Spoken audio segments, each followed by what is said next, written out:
أهلا بيكم.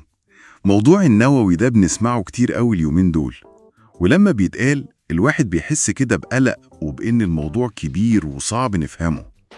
المصادر اللي معانا النهاردة بتحاول تجاوب سؤال يعني يمكن يبان بسيط بس هو مش بسيط خالص. يعني إيه أصلاً قنبلة نووية؟ وإزاي زي ما المصادر بتقول حاجة ممكن تبان صغيرة تقدر فعلاً يعني تمسحنا كلنا بأستيكة؟ خلينا نحاول نفهم أكتر. فعلا. ومهم قوي نفهم، لأن الكلام اللي داير دلوقتي حوالين الأسلحة دي يعني ده مش مجرد سياسة بعيدة، لا دي حاجات ممكن تأثر على حياتنا كلنا ومستقبل الكوكب.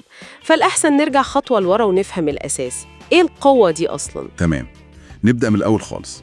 نووية، الكلمة دي نفسها جاية منين؟ المصادر بتقول إنها جاية من نواة الذرة. الذرة دي اللي هي أصغر حاجة في أي مادة حوالينا، والفكرة بقى إن القنبلة دي بتشتغل عن طريق إنها تكسر النواة دي أو تدمجها. بالظبط. وهنا بقى يعني مربط الفرس زي ما بيقولوا، كسر النواة ده أو دمجها بيطلع كمية طاقة مش طبيعية خالص. المصادر بتقارنها بتقول إنها ممكن تبقى أكبر بملايين المرات من أقوى قنبلة عادية بنفس الحجم. تخيل الانفجار بيحصل جوه أصغر حاجة في الكون، بس نتائجه بتبقى يعني كارثية. والطاقة دي هي أساس كل حاجة، الحرارة الرهيبة، الضغط المدمر، كل ده. طب نيجي لحتة تمسح باستيكة دي، إزاي ده بيحصل؟ المصادر بتوصفها كأنها خطوات ورا بعض، وكل خطوة مرعبة أكتر من اللي قبلها. أول حاجة وميض ضوء قوي جدا وحرارة بالملايين.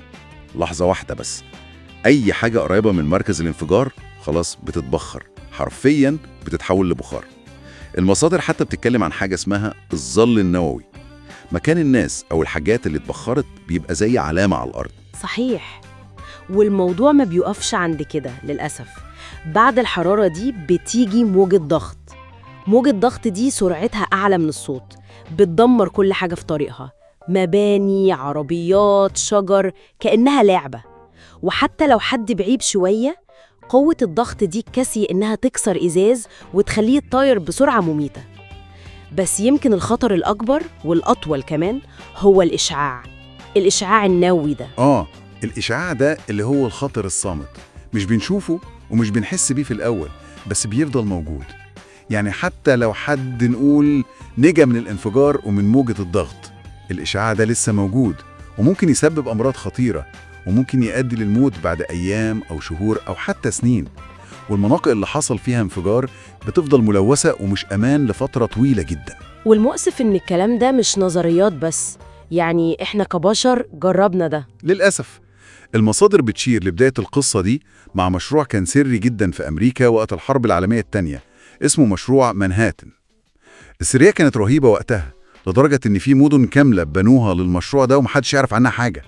آلاف الناس كانوا شغالين ومش عارفين بالظبط بيعملوا إيه. والسباق ده اللي كانوا بيجروا فيه للأسف انتهى بأول وآخر استخدام فعلي للسلاح ده ضد بشر. كان في أغسطس 1945 على مدينتين في اليابان، هيروشيما وناجازاكي. المصادر بتوصف مشاهد بصراحة الواحد ما بيقدرش يستوعبها. مدن كاملة بقت كوم تراب في ثواني، والضحايا التقديرات بتقول حوالي 250,000 إنسان ماتوا، يا إما فوراً يا إما من الإصابات والحروق والإشعاع بعدها. اللحظة دي كانت يعني زي ما تكون صحت العالم كله. فهموا إن ده مش مجرد سلاح أقوى، لا ده تهديد من نوع تاني خالص، تهديد وجودي. زي ما المصادر بتقول العالم وقتها عارف إن الموضوع ده مش هزار. طيب، وده يرجعنا للسؤال، ليه الكلام عن النووي كتير قوي اليومين دول تاني؟ المصادر بتربط ده بالوضع الحالي في العالم، التوترات اللي حاصلة، أو زي ما وصفوها الدنيا شيطة. في دول عندها السلاح ده فعلا، وفي دول تانية بتحاول تمتلكه، واللغة السياسية نفسها بقت فيها تلميحات باستخدام القوة دي. الخوف من إن حد يعني يغلط ويدوس على الزرار بقى أقرب للواقع. وهنا بقى بنسمع مصطلحات كتير اليومين دول زي الردع النووي، اللي هو فكرته ببساطة إن لو أنا عندي السلاح ده فعدوي هيخاف يهاجمني، والعكس صحيح.